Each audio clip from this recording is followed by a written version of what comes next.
আসসালামু আলাইকুম এভরিওয়ান। আজকের ব্লগটা সন্ধ্যের চা খেতে খেতে শুরু করলাম। আর তোমরা নিশ্চয়ই ভাবছো এত সাজুগুজু করে এখন কোথায় যাচ্ছি। এখন যাচ্ছি হচ্ছে আমার বেস্ট ফ্রেন্ডের গায়ে হলুদে। হ্যাঁ, আমার বেস্ট ফ্রেন্ডের বিয়ে। তো এই যে ওর বিয়েতে যে শাড়িটা পরবো তার ব্লাউজটা কাটিয়েছিলাম, সেটাই এসে গেছে, তো সেটাই দেখছিলাম। আমি আফা ভাবি তিনজনই তো শাড়ি পরে নাজেহাল অবস্থায় একে অপরকে গুছিয়ে দিচ্ছি, আর ওদিকে মিনির দাম্মা ওকে গুছিয়ে দিচ্ছিল। তো আমরা সবাই তো একদম গুছিয়ে বাইরে বেরিয়ে পড়েছি। আর এখানে মনোর পাপার সাথে যাচ্ছিল। তোর মাম্মাম বলল যে আমাকে বাইকে নিয়ে চলো, কিন্তু ওর মাম্মামকে নামিয়ে আমাকে গাড়িতে তুলতে বললো, মানে বলছে যে আম্মি আসো আম্মি আসো। তোর মাম্মাম নেমে গিয়েছিল আর আমি ও আর দাদা একসাথে এসেছিলাম। আর এসে দেখি খুব সুন্দরভাবে চারিদিকটা সাজিয়েছে, আমাদের পাশেই বাড়ি, তো ওরা হেঁটে হেঁটে চলে এসেছিল। আর এসে এখানে আমাদের সব ফটোশুট চলছে, আমরা তো এখানে ফটো তুলতেই ব্যস্ত। আমাদের ক্যামেরাম্যান হচ্ছে আমাদের দাদা। ভাইয়াকে তো আমায় এক প্যাকেট বিরিয়ানি খাওয়াতেই হবে, এত সুন্দর সুন্দর ফটো তুলে দিয়েছে। আমি সব ইনস্টাগ্রামে পোস্ট করেছি, তোমরা যারা দেখেছো তারা তো জানবেই, আর যারা জানো না তাদেরকে বলে দিই, ইটস আফরিন মল্লিক 75 হচ্ছে আমার ইনস্টাগ্রাম আইডির নেম, তোমরা চাইলে দেখতে পারো ওখানে। আর এই যে চলে এসেছি ফারিয়াদের বাড়িতে। ফারিয়া হচ্ছে আমার বান্ধবীর নাম, যাকে আমরা রিয়া বলে ডাকি। তো এখানে তো মেহেন্দি শুরু হয়ে যায়। হাই কর এবার, এইবার আজকে দিন অন্তত কর, দাদা করবি। এর মধ্যে মনা কান্নাকাটি করছিল বলে ওকে নিয়ে বাড়ি চলে যায় ভাবি, আর আমি জিজু আফা ভাইয়া সবাই খেতে যাই। আমি কিছু বলিনি ভাই, আজকের আফরিন একটা ছবি পাই। এখানে আমি একটু ভুলবশত ওকে বলে ফেলেছি, মানে আমার ভাইয়াকে বলে ফেলেছি যে আমার ভাইয়া নাকি আমার পায়ে পড়ে ব্লগে আসার জন্য, তাই আমার রাগ করে করে বলছে যে আজকে আফরিন যদি একটা ছবি পাই দেখিস। হ্যাঁ, যাই হোক চলে গেলাম। টাটা বল, টাটা বল, টাটা টাটা, বাই বাই। চলে যাচ্ছি।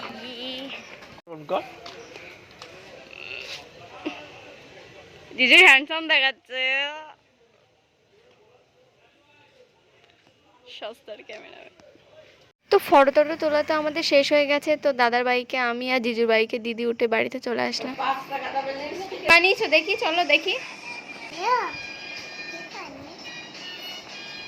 মনার সাথে একটু খেলাধুলো করে আমি বর্মাকে মেহেন্দি পড়াতে এসেছিলাম বর্মাদের ঘরে। মাথা টিপে দেবো।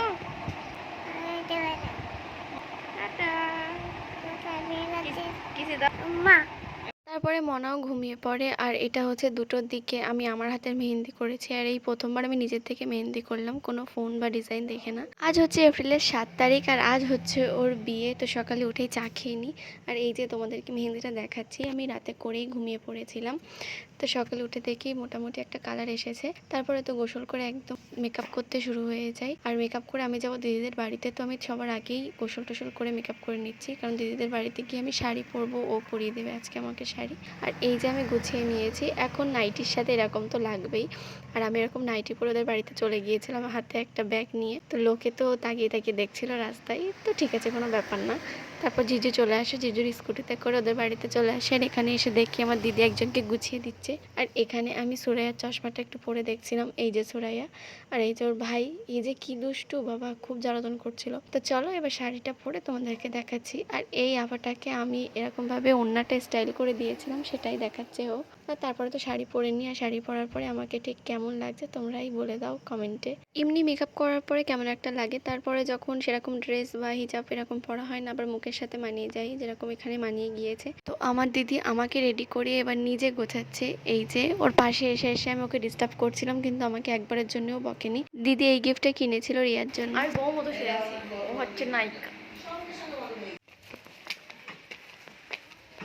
আমি বাড়িতে চলে এসেছি দিদিদের বাড়ি থেকে, ঘরে যাবো। তো চল আমার সাথে ঘরে চল, ওখানে সুরাইয়া ব্লগ করছি। আর আমি আর আমার আম্মিটা মিলে তো হাঁটি হাঁটি পায়ে করে চলে এসেছিলাম বিয়ে বাড়িতে, আর এই যে এসে গেছি। আর তোমরা যখন দেখবে তোমাদের বান্ধবী বা বেস্ট ফ্রেন্ডের বিয়ে হচ্ছে, তাকে এরকম প্রথমবার কনের সাজে বুকের ভিতরটা ছ্যাদ করে উঠবে, আমি আমার অভিজ্ঞতা থেকে বলছি, সত্যি মানে আমার তো খুব কান্না পাচ্ছিল, আমি যে কীভাবে কন্ট্রোলে ছিলাম। তো যাই হোক, ওর সাথে দেখা করে খেতে চলে আসে। আর এখানে আড্ডা মারছিলাম, যে আমি জিজু দিদি ভাই ভাবি সবাই মিলে যে আড্ডা মারছিলাম খেতে খেতে, তোমরা ভিডিওটা দেখলেই বুঝতে পারবে। খাওয়া বাদে আড্ডাই চলছিল। যে গরম পড়েছে, হিজাব পরে খাওয়াটা একটা টাস্কের মতো হয়ে যাচ্ছিল আমাদের কাছে। খাওয়া দাওয়া সেরে তো চলে এসেছি কনের কাছে, আর এখানে সবার সাথে অনেক গল্প করছিলাম। তারপর বিয়ে পড়ানো শুরু হয়ে যায়। धूप भी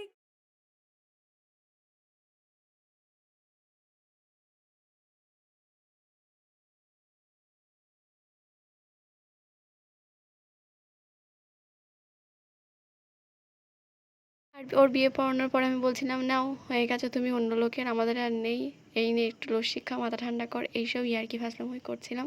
তারপরে ওর শ্বশুরবাড়ির দিককার লোকজন ওর সাথে দেখা করতে এসেছিল। রিয়ার প্যাটিস খাওয়ার জন্য মারামারি করবি না,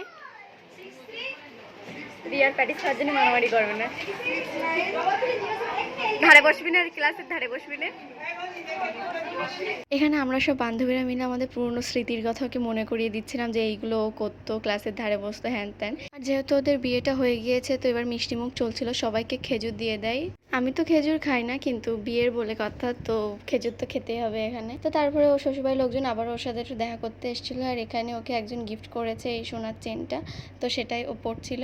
এই দেখো ওটা পরে ওকে খুব সুন্দর লাগছে। আর তারপরে টাকা গুনছিল, দেখো কত টাকা হয়েছে, দেখেই তো মনে হচ্ছে বিয়ে করেনি যে এত টাকাও পেয়েছে, প্রায় 20,000 মতো টাকা পেয়েছে। তারপরে ও বললে একটু চুরমুর খাবে, তো ওর জন্য স্টল থেকে চুরমুর নিয়ে ওকে খাইয়ে তারপরে ওকে বলে দিলাম যে আমি বাড়িতে যাচ্ছি, শাড়িটা চেঞ্জ করে আবার আসছি। আর ফোনেও চার্জ ছিল না যে আমি একটু ভিডিও করব চলে যাওয়ার টাইমে, যখন ও কান্নাকাটি করবে। ওদের বাড়িতে যাওয়ার টাইমে আমি রাস্তা দিয়ে গিয়েছিলাম, আর এখন বাড়ি এসেছি পাড়ার ভিতর দিয়ে।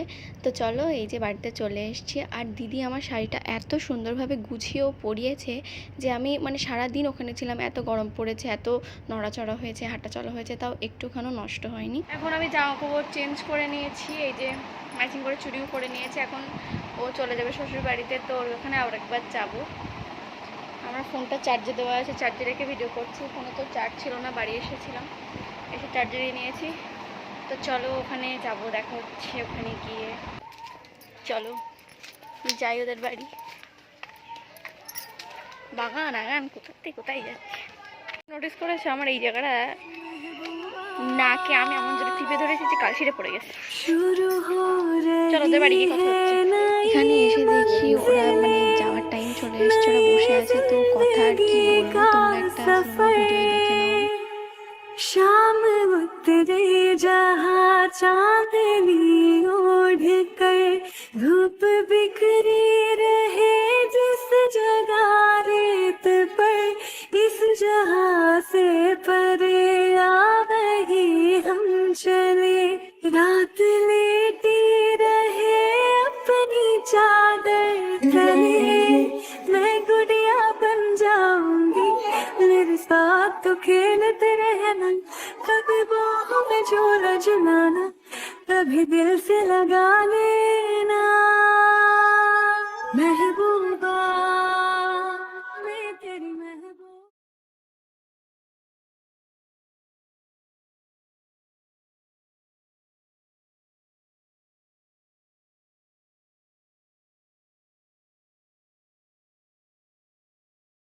ও চলে যাওয়ার পরে আমি, মা, বড় মা, একটা চাচিমাদের বাড়িতে এসেছিলাম। আর এখানে এসে তো মা বড় মা একদম গল্প খুলে দিয়েছে, আর আমি দোলনা ঝুলছিলাম। তারপরে এখানে একটা ভাবিদের ঘরের এই শোকেস দুটো আমার খুব পছন্দ হয়েছে, কাজ দিয়ে করা, তো আমি সেটারই ভিডিও নিচ্ছিলাম, ফটোও তুলেছি আমি, পরবর্তীকালে আমিও বানাবো এরকম একটা ভেবে। আর তারপরে তো বাইরে এসে দেখি চারিদিকটা একদম ফাঁকা, মনে হচ্ছে রিয়াবিহীন, যেন কিছুই নাই জায়গাটা, এরকম একটা ফিল আসছে। বাচ্চা কাচ্চারা খেলা করছে চারিদিকটাই, কিন্তু মানে ফাঁকা ফাঁকা লাগছিল প্রচুর। ওদের বাড়িটাও দেখো কেমন ফাঁকা ফাঁকা লাগছে। তো যাই হোক তারপরে বাড়িতে চলে আসি, আর এসে দেখি ইনি ঘুম থেকে উঠে গিয়েছে, ঘুরতে যাবে বলছে বলে আমি একটু বাইরে এসে ওর সাথে ঘুরঘুর করছিলাম। আর এখানে দেখো আমি ওর নিয়ে ঘুরছি, ও ঘুরতে যাবে বলেছে আর আমি ওকে নিয়ে ঘুরে দিয়েছি একেবারে। আর এটা হচ্ছে রিসেপশনের দিন সকালে, রাতে খুব ক্লান্ত ছিলাম বলে ঘুমিয়ে পড়েছিলাম। আর উঠে দেখি আমার অ্যালার্জিতে চোখ ফুলে গিয়েছে, মানে রাতেই ফুলে গিয়েছিল আর কি। আর আমি সকালে উঠে দেখি যে হালকা হালকা ফোলা আছে। তো কি আর করা যাবে, কারোর বিয়ে হবে আর আমার চোখ ফুলবে না তা কখনোই হয়নি, আর এখন আর হবে, কি আর করা যাবে। কি যে গরম পড়েছে হুট করে, খুব খিদে পেয়েছে, সকালবেলা সেই চা খেয়েছি, তারপর থেকে কিছু খাওয়া হয়নি। আর এখন বৌদি গোসল করতে গিয়েছে, ও বেরোলে তারপর হচ্ছে আমি করব। 11:30 বাজে এখন। আমার জামাকাপড়গুলোও বের করে নি, চলো আজকে কী পরবো সেটা তোমাদেরকে দেখাচ্ছি। চলো জুতো দেখছি কোনটা পরবো, না এটাও পরবো না, দাঁড়া এই জুতোটা পরবো, এগুলো তুলে। আমি আজকে পরবো হচ্ছে একটা গাউন। তো এখানে তো সব জামাকাপড় সেট করাই আছে আর সব ঠেসে ঠেসে ঢোকানো আছে। আর আজ আমি পরবো এই গাউনটা, এটা বের করে নিই, দাঁড়াও, টেনে টুনে বের করে নিয়েছি এই যে। তো ওই গাউনটা তোমরা দেখেছো, এর আগে আমি সুরাজ ভাইয়ার রিসেপশনে এটা পরেছিলাম। আর ওই গাউনটার সাথে ম্যাচ করে এই দোলটা আমি খুঁজছিলাম, এই একটা দোল খুঁজতে গিয়ে আমাকে কত কিছু হুড়াতে হয়েছে। এই সব কিছু হুড়িয়ে ফাইনালি আমি দুলটা পেয়েছি, তো এটাই পরে নেব আজকে। তো এখন তো গোসল করে চলে এসেছি, এখন করতে বসবো হচ্ছে মেকআপ। আর কারোর বিয়ে হবে, আমার অ্যালার্জি হবে না তা তো হয় না, তো অ্যালার্জিটা হয়ে গিয়েছিল কাল রাতেই, এখন তো ঠিক আছে যদিও। তো চলো আমি এখন মেকআপ করে নিই, তারপর তোমাদের সাথে দেখা করবো। আর প্রচুর গরম লাগছে, এত গরমে কেন বিয়ে করে সবাই কেন আমি জানি না, আমি তো করবো ঠান্ডায়। তো যাই হোক আমি মেকআপটা করে নিই, তারপর দেখা করছি। ওকে ওকে, দেখতে থাকো। তো মেকআপ তো করছিলাম আর কি গরম লাগছিল এই টাইমটায়, আমার মাথায় দুটো টং হয়েছে। মেকআপ করছিলাম, করতে করতে মনে হলো একটা জিনিস তোমাদের সাথে শেয়ার করবো, সেটা হচ্ছে এইটা। এটা হচ্ছে সুগারের লিপ পেন্সিল। এটার দাম কত, এটার দাম কত হতে পারে গেস করো তো? আমার আমার জীবনে আমি 500 টাকার লিপ পেন্সিল মানে কিনি, এটা 500 টাকার দাম। আমি যখন কিনেছি, কেন কিনেছি নিজেও যাইনি, আমার হুরুষে কিনেছি। এখন এটা আমি ঠোঁটে মাখছি এইভাবে, মানে লিপ পেন্সিল আমি এইভাবে মাখছি। এটা লিপস্টিক, এটার দাম হচ্ছে 750 টাকা।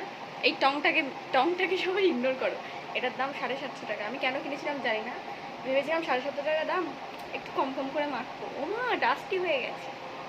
দেখো আমি আমার কথা বলছিলাম, এই ডাস্ট লিপস্টিক এই মাখতে চলে এসছে। কি আর করা যাবে, শখের দাম তো লাখ টাকা। তো কমপ্লিট, এবার ড্রেসটা পরে নিই। এটা পরে তারপর আসছি। তো জামাটা পরে নিলাম, জামাটা তো পরে নিয়েছি, এখনও চুড়ি পরবো, দুল পরবো, তো সব কিছু পরে তারপর দেখাই। হ্যাঁ, আমার সাথে সারাদিন থাকলে তোমরা খুশি হয়ে যাবে আমি যা পাগলামো করি।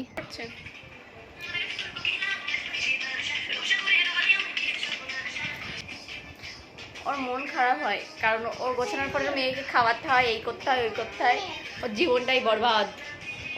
মনে হাই বলো, বলো ভালো আছো? চলে এসেছি, টিপ পরে দিয়েছি, ওর সেরকম পাগল মতো লাগছে। ও ও দোষ করে একটা ইউটিউব চ্যানেল খুলেছিল, কিন্তু তাতে ভিডিও যায় না কেন? তাতে ভিডিও নিতে পারে না, তাই ভিডিও যায় না। আমি আমার কন্টেন্ট চেঞ্জ করবো, ওর কন্টেন্টও চেঞ্জ করবে, কত হচ্ছে ভিডিও করতে পারে না কিন্তু কন্টেন্ট চেঞ্জ করবে।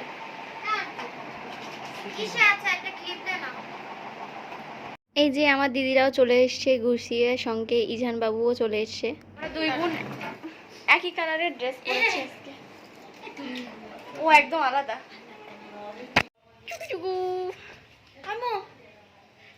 সবাই অপেক্ষা করছি, ভাবি বেরোবে তাই। ফোকাসটা একদম ভাবির ওপরে, দেখো মাথায় কাপড় দিয়ে কি মিষ্টি লাগছে। খুব ভালো মানুষ, কপাল করে একটা ভাই পাওয়া যাইছে।